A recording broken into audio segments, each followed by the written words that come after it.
પ્રાપ્તાંક, લઘુત્તમ પ્રાપ્તાંક મળે, પણ મહત્તમ પ્રાપ્તાંક કયો? તો એ મળી શકે નહીં. માટે અનંત સમષ્ટિ જ્યારે આપેલી હોય ત્યારે વિસ્તાર શોધવો શક્ય નથી. આંકડાશાસ્ત્રની અંદર ઉચ્ચ અભ્યાસ માટે થઈને વિસ્તારના માપનો ઉપયોગ થતો નથી, કારણ કે એટલું આદર્શ માપ નથી, એટલું સ્ટાન્ડર્ડ માપ નથી. કાચું માપ છે, અનુમાનિત માપ છે, એટલે એના ઉપરથી તારણો કરવા છે એ અઘરા અથવા તો વધારે રિલાયેબલ નહીં. માટે આંકડાશાસ્ત્રના ઉચ્ચ અભ્યાસની અંદર આ માપ છે એનો ઉપયોગ થતો નથી. આ વાત હતી વિસ્તારની. આગળ ઉપર હવે બીજું માપ છે એ ચતુર્થક વિચલન, પાદસ્થ વિચલન, જેને ક્વાર્ટાઇલ ડિવિએશન કહેવામાં આવે છે. તો આ ચતુર્થક વિચલન શું છે એ બરાબર જરા સમજી લઈએ. એને પાદસ્થ વિચલન પણ કહેવામાં આવે છે. એનો અર્થ જોઈએ. જો પ્રાપ્તાંક વિતરણના છેડાના પ્રાપ્તાંકોની કિંમત ખૂબ જ વધારે કે ખૂબ જ ઓછી હોય ત્યારે છેડાના પ્રાપ્તાંકોને અવગણીને વચ્ચેના પ્રાપ્તાંકોને ધ્યાનમાં લેવામાં આવે છે. ટૂંકમાં છેડાના પ્રાપ્તાંકો છે એને અવગણી નાખવાના, કે જે ખૂબ ઓછી કિંમત ધરાવે છે, આ બાજુના છેડામાં ખૂબ વધારે કિંમત ધરાવે છે, એ નથી જોતા. પણ વચ્ચેના મધ્યમાં આવેલા જે પ્રાપ્તાંકો છે એ પ્રાપ્તાંકોને આધારે પ્રસારનું માપ શોધવાની વાત કરી છે. એટલે કે જોઈએ આપણે આવા સંજોગોની અંદર શું થાય કે આવૃત્તિ વિતરણની મધ્યમાં આવતા જે 50% પ્રાપ્તાંકો છે એનો જ પ્રસાર ધ્યાનમાં લેવામાં આવે છે, અને જેને ચતુર્થક વિચલન કે પાદસ્થ વિચલન કહે છે. પ્રાપ્તાંક શ્રેણી જે છે એને આપણે સૌ પ્રથમ ચડતા ક્રમમાં ગોઠવી નાખો. જે કંઈ પણ આપણી પાસે માહિતી આપેલી છે એ માહિતીના પ્રાપ્તાંકોને ચડતા ક્રમમાં ગોઠવી તેના 4 સરખા ભાગ પાડવામાં આવે છે. જે 4 સરખા ભાગ પાડતા જે પહેલો ભાગ છે એ 25% પ્રાપ્તાંકો જે બિંદુ નીચે આવતા હોય તે બિંદુને પ્રથમ ચતુર્થક કહેવાય કે પ્રથમ પાદસ્થ કહેવાય. હવે જે બિંદુની નીચે 50% પ્રાપ્તાંકો આવતા હોય તે બિંદુ દ્વિતીય ચતુર્થક કે દ્વિતીય પાદસ્થ ગણાય, અને જે બિંદુની નીચે 75% પ્રાપ્તાંકો આવતા હોય તે બિંદુને તૃતીય ચતુર્થક કે તૃતીય પાદસ્થ કહેવાય. તો પ્રથમ ચતુર્થક, દ્વિતીય ચતુર્થક અને તૃતીય ચતુર્થક એમ 3 ભાગ પડશે. ભાગ 4 પડે છે પણ ચતુર્થકો કેટલા મળશે? 3 ચતુર્થકો મળશે. એમાં પ્રથમ ચતુર્થક છે એને Q1, દ્વિતીય ચતુર્થકને Q2 અને તૃતીય ચતુર્થકને Q3 તરીકે ઓળખવામાં આવે છે. હવે Q2ની નીચે 50% પ્રાપ્તાંકો આવે છે. જે કંઈ પણ માહિતી આપણી પાસે આવેલી છે એનો વચ્ચેનો મધ્ય ભાગ જે છે એ 50% પ્રાપ્તાંકો છે એ Q2ની નીચે આવે છે, અને માટે Q2 પાસે જે પ્રાપ્તાંક આવે છે એ ખરેખર મધ્યસ્થનું માપ સૂચવે છે. મધ્યવર્તી સ્થિતિની અંદર તમે મધ્યસ્થનું માપ શીખી ગયા છો, તો અહીંયા Q2 એટલે જે 50% પ્રાપ્તાંકો આવતા હોવાથી તેને મધ્યસ્થ પણ ગણવામાં આવે છે. માટે એવું કહી શકાય કે Q2 બરાબર M, દ્વિતીય પાદસ્થ એના બરાબર મધ્યસ્થ એવું કહી શકાય. જરા એને આકૃતિ દ્વારા સ્કેચ દ્વારા જોઈ લે કે આ ચતુર્થક વિચલન છે એ ખરેખર શું, કેટલા ભાગમાં અને કેટલા ચતુર્થકો છે. તો કે માહિતી જે આપેલી છે એ આખી જ માહિતી છે એના 4 સરખા ભાગ કરવાના. તો સમજો કે 100% આપેલું છે ને એના 4 સરખા ભાગ એટલે 25% આપણે ભાગ કર્યા. તો પેલો 25% ભાગ, બીજો 25%, ત્રીજો અને ચોથો 25% ભાગ. 4 ભાગ કર્યા પણ આપણને બિંદુઓ છે એ કેટલા મળશે? 3 બિંદુઓ મળશે. અને એ બિંદુઓને ચતુર્થકો કીધા.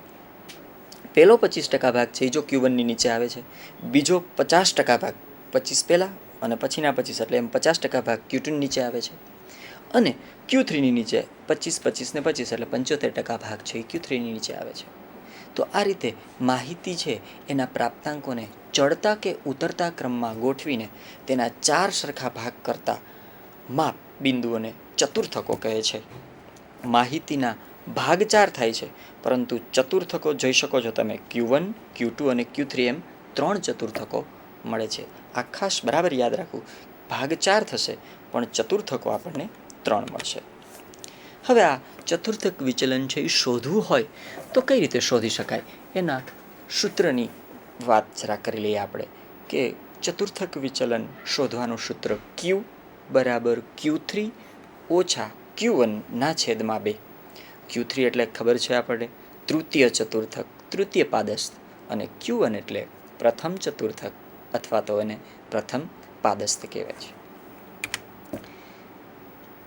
હવે અવર્ગીકૃત માહિતી આપેલી હોય અને પાદસ્થ વિચલન શોધવું હોય તો કઈ રીતે શોધી શકાય એના સોપાનોની જરા વાત કરી લઈએ. કે માહિતી આપેલી હોય તો એનું પાદસ્થ વિચલન કઈ રીતે શોધવું, અને આ માહિતી પાછી અવર્ગીકૃત. અત્યારે આપણે પ્રસારના માપો છે એ માત્ર અવર્ગીકૃત માહિતી માટે જ જોઈએ છે.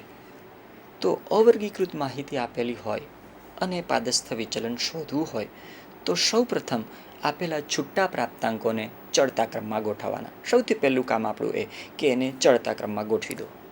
બીજું, પ્રથમ પાદસ્થ વિચલન એટલે કે Q1 શોધવાનું થાય, અને Q1 શોધવું હોય તો એના માટેનું સૂત્ર તમારી સ્ક્રીન ઉપર આપેલું છે. પ્રથમ પાદસ્થ વિચલન Q1 બરાબર n+1 ડિવાઇડેડ બાય 4, મૂ અવલોકન અથવા તો મૂ પ્રાપ્તાંક. જ્યાં n શું છે? n એ પ્રાપ્તાંકોની કુલ સંખ્યા છે. જે માહિતીમાં આપેલા હશે ને કુલ પ્રાપ્તાંકો, એ કુલ પ્રાપ્તાંકોની સંખ્યા એને n કહેશું. તો બરાબર યાદ રાખી લો, પ્રથમ પાદસ્થ વિચલન Q1 નું સૂત્ર n+1 ડિવાઇડેડ બાય 4 મૂ અવલોકન અથવા તો n+1 ડિવાઇડેડ બાય 4 મો પ્રાપ્તાંક. પહેલાં Q1 શોધી લો.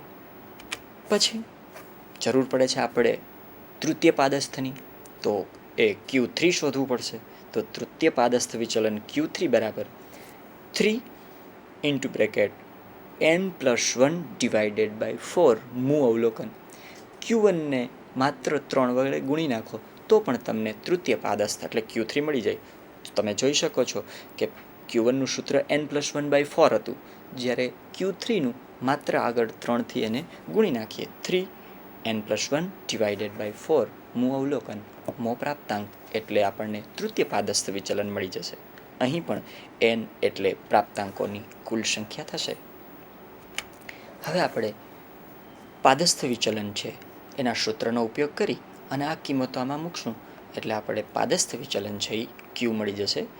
આપણે જાણીએ છીએ એ પ્રમાણે પાદસ્થ વિચલન Q બરાબર Q3 માઇનસ Q1/2 થશે. હવે આપણે એક ઉદાહરણ દ્વારા સમજવું છે કે કઈ રીતે પાદસ્થ વિચલન શોધી શકાય. પ્રાપ્તાંક પણ હવે પાદસ્થ વિચલન શોધવામાં પણ ફરી પાછું અવર્ગીકૃત પ્રાપ્તાંક આપેલા હોય ત્યારે પણ બે રીત છે. જ્યારે n અયુગ્મ હોય ત્યારે પાદસ્થ વિચલનની ગણતરી, અને જ્યારે n યુગ્મ હોય ત્યારે પાદસ્થ વિચલનની ગણતરી. n અયુગ્મ હોય ત્યારે કઈ રીતે ગણતરી કરી શકાય એ જોઈએ. સ્ક્રીન ઉપર ઉદાહરણ આપેલું છે. નીચે આપેલા પ્રાપ્તાંકો પરથી પાદસ્થ વિચલન શોધો. 21, 23, 28, 31, 36, 32 અને 27 આ પ્રાપ્તાંકો છે. તમે ગણી શકો છો. પ્રાપ્તાંક ગણશો એટલે 7 nની કિંમત આવશે, ને 7 એટલે અયુગ્મ સંખ્યા. હવે આ અયુગ્મ સંખ્યા છે તો એને કઈ રીતે અયુગ્મ સંખ્યા હોય ત્યારે પાદસ્થ વિચલન શોધવું એ જોઈએ આપણે. પ્રાપ્તાંકોને સૌથી પહેલાં તો ચડતા ક્રમમાં ગોઠવી દો. આપણે આ પ્રાપ્તાંકોને ચડતા ક્રમમાં ગોઠવા 21, 23, 27, 28, 31, 32 અને 36. બીજું આપણું કામ છે Q1 શોધવાનું. આપણે ખબર છે Q1 નું સૂત્ર n+1/4 મૂ અવલોકન એટલે કે 7 n. આપણી પાસે કુલ પ્રાપ્તાંકો 7 છે એટલે 7 + 1/4 મૂ અવલોકન. 7 + 1/4 એટલે 7 ને 1 8, 8/4 એટલે બીજું અવલોકન. હવે તમારે આ બીજું અવલોકન છે એ જે પેલા ચડતા ક્રમમાં પ્રાપ્તાંકો ગોઠવા છે એમાંથી બીજા ક્રમનું જે અવલોકન છે ને એ આપણું ખરેખર Q1 થાય. તો ચડતા ક્રમમાં જે બીજું અવલોકન એટલે 23 છે, માટે Q1 બરાબર શું થશે? 23 થશે. આપણે Q1 મેળવી લીધું અને એ 23 મળ્યું. હવે આ જ રીતે આપણે Q3 છે એ મેળવવાનું છે. Q3 નું સૂત્ર આપણને ખબર છે 3(n+1/4). તો તમે સાદુરૂપ આપશો એટલે સ્વાભાવિક છે 3 × 2 એટલે છઠ્ઠું અવલોકન આવે છે. તો ચડતા ક્રમમાં જે આપણા પ્રાપ્તાંકો ગોઠવેલા છે એમાં છઠ્ઠા ક્રમનું અવલોકન કયું છે એ શોધી લો. તો છઠ્ઠા ક્રમનું અવલોકન છે એ 32 છે, માટે Q3 બરાબર શું મળશે? 32.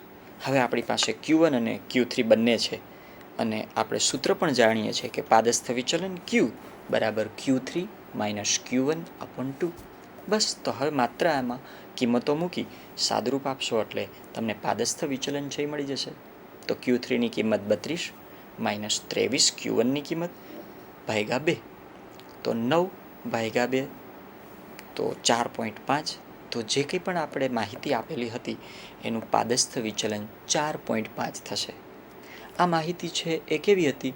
અવર્ગીકૃત તો હતી જ, છૂટા પ્રાપ્તાંકો તો હતા, પણ અયુગ્મ n હતો.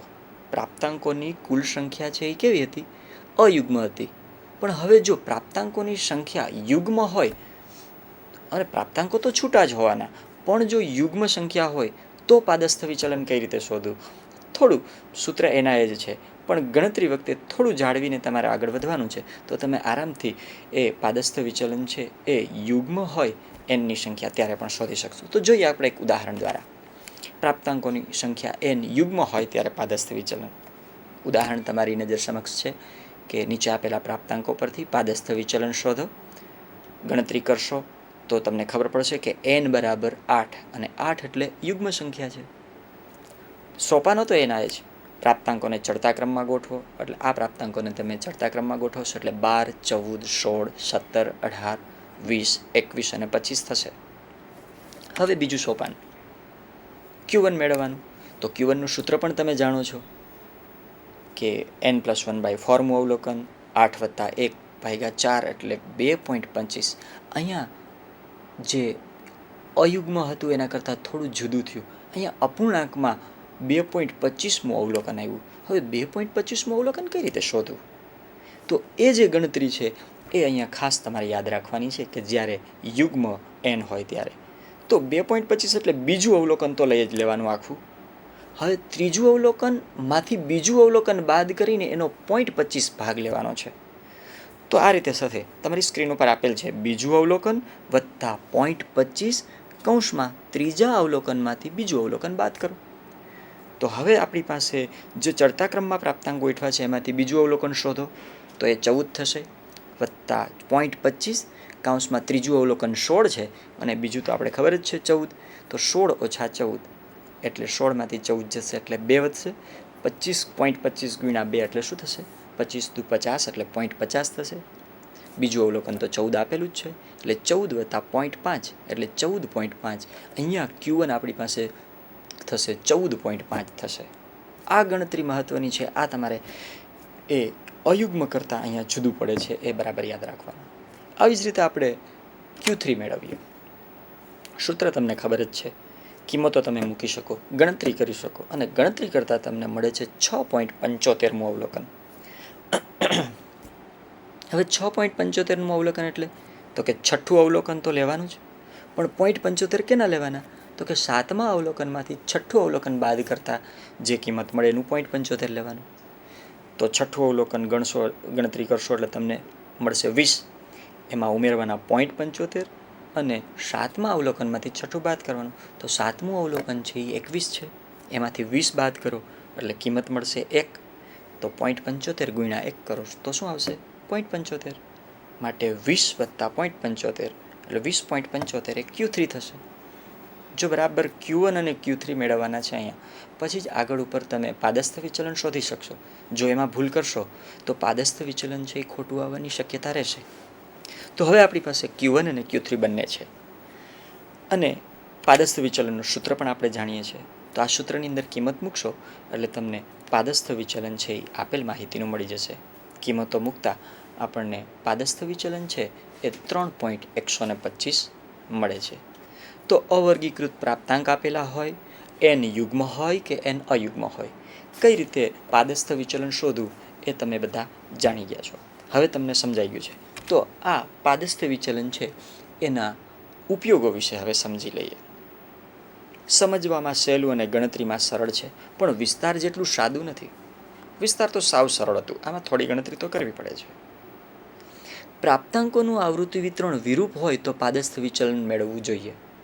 પ્રાપ્તાંકોનું વિતરણ છે વિરૂપ એટલે કે છેડાના પ્રાપ્તાંકો છે એ કાં બહુ મોટા હોય ને કાં બહુ નાના હોય. તો અહીંયા તો શું થાય? ચતુર્થક વિચલનમાં તો આપણે છેડાના પ્રાપ્તાંકોને અવગણી દઈએ છીએ. પ્રાપ્તાંકો માત્ર મધ્યસ્થ પ્રાપ્તાંકો એટલે વચ્ચેના 50% પ્રાપ્તાંકો લે છે, અને વચ્ચેના 50% પ્રાપ્તાંકો લે છે એટલે છેડાના પ્રાપ્તાંકોને આપણે છોડી દઈએ. એટલે જ્યારે માહિતી છે એનું વિતરણ વિરૂપ હોય એટલે કે બહુ છેડે મોટા પ્રાપ્તાંક હોય, આ બાજુના છેડે ખૂબ નાના પ્રાપ્તાંક હોય, તો એ પ્રાપ્તાંકોને આપણે અવગણી અને વચ્ચેના 50% ભાગમાંથી માપ લઈએ છીએ, એટલે એ છેડાના પ્રાપ્તાંકોની અસર થતી નથી. એટલા માટે થઈને જ્યારે વિતરણ વિરૂપ હોય ત્યારે આ માપ છે એ ખૂબ અગત્યનું છે. બીજું કે પાદસ્થ વિચલન પર લઘુત્તમ કે મહત્તમ અવલોકનોની અસર થતી નથી, કારણ કે છેડાના પ્રાપ્તાંકો તો આપણે છોડી દઈએ છીએ. આથી તે વિસ્તારના માપ કરતાં છે એ વધુ યોગ્ય ગણાય. શા માટે? વિસ્તારમાં તો આપણે માત્ર છેડાના જ પ્રાપ્તાંકો લેતા હતા, બીજા એક પણ પ્રાપ્તાંકો નહોતા લેતા. જ્યારે અહીંયા આપણે એવું કરીએ છીએ કે છેડાના પ્રાપ્તાંકોને છોડી દઈએ છીએ અને વચ્ચેના 50% પ્રાપ્તાંકોને લઈએ છીએ. વિસ્તારની અંદર તો માત્ર મહત્તમ ને લઘુત્તમ પ્રાપ્તાંક જ લેતા હતા. માટે આ વિસ્તારથી છે એ ઘણું જુદું પડે છે અને વિસ્તાર કરતાં ઘણું સારું માપ કહી શકાય. એ પછી આગળ જોઈએ આપણે કે ચતુર્થક વિચલનની મર્યાદાઓ. આ માપમાં માહિતીના બધા જ અવલોકનો પર આધારિત નથી. શા માટે એવું કીધું? કારણ કે આપણે છેડાના પ્રાપ્તાંકો તો છોડી દઈએ છીએ. ખરેખર તો ગણતરીની અંદર બધા જ પ્રાપ્તાંક લઈએ તો જ આદર્શ ગણાય. માટે એવું કીધું છે કે આ માપ છે એની ગણતરીની અંદર આપણે છેડાના પ્રાપ્તાંકો છોડી દઈએ, માટે પ્રસારના માપ તરીકે એ બહુ કાર્યદક્ષ માપ ન કહેવાય. જ્યારે આવૃત્તિ વિતરણમાં વચ્ચેના 50% અવલોકનો છે એની અંદર જ જો અનિયમિતતા હોય તો પછી આ માપ છે એ ખોટું મળે, ઓછું કાર્યદક્ષ મળે. બીજું, નિદર્શની વધઘટથી એ ખૂબ અસર પામે. નિદર્શ એટલે પ્રાપ્તાંકોની કુલ સંખ્યા. જો એની અંદર ફેરફાર થઈ જાય તો જે 25%ના જૂથ બનાવો છો એની અંદર તફાવત આવે અને જેને કારણે વિચલન છે એની અંદર તફાવત જોવા મળે. પણ અન્ય પદ્ધતિની સરખામણીએ તારણો મેળવવામાં ઓછું ઉપયોગી છે. આ વાત હતી પાદસ્થ વિચલન છે એની મર્યાદાઓની. હવે આગળ ઉપર આપણે પ્રમાણ વિચલનની વાત કરવી છે. પાદસ્થ વિચલન જોયું, વિસ્તાર જોયું, અને એ બેથી પણ ખૂબ જો સૌથી મહત્ત્વનું માપ હોય, સૌથી ઉપયોગી માપ હોય અને સૌથી વધારેમાં વધારે જો પ્રસારનું સ્ટાન્ડર્ડ માપ હોય, આદર્શ માપ હોય, તો એ પ્રમાણ વિચલન છે. તો પ્રસારમાનના સૌથી અગત્યનું માપ હોય, સૌથી સ્ટાન્ડર્ડ માપ હોય તો એ પ્રમાણ વિચલન છે. એ મોટે ભાગે આદર્શ પ્રસારના મોટા ભાગના ગુણધર્મો ધરાવે છે, માટે એ આદર્શ માપ ગણાય છે. આપણે એની વ્યાખ્યા સમજીએ. સ્ટાન્ડર્ડ ડિવિએશન માટે એવું કીધું છે કે આપેલી માહિતી છે એનો અવલોકનોનો તેમના મધ્યકથી મેળવેલ વિચલનોના વર્ગોના મધ્યકના ધન વર્ગમૂળને તે માહિતીનું પ્રમાણ વિચલન કહે છે. થોડું સમજવું કોમ્પ્લેક્સ છે,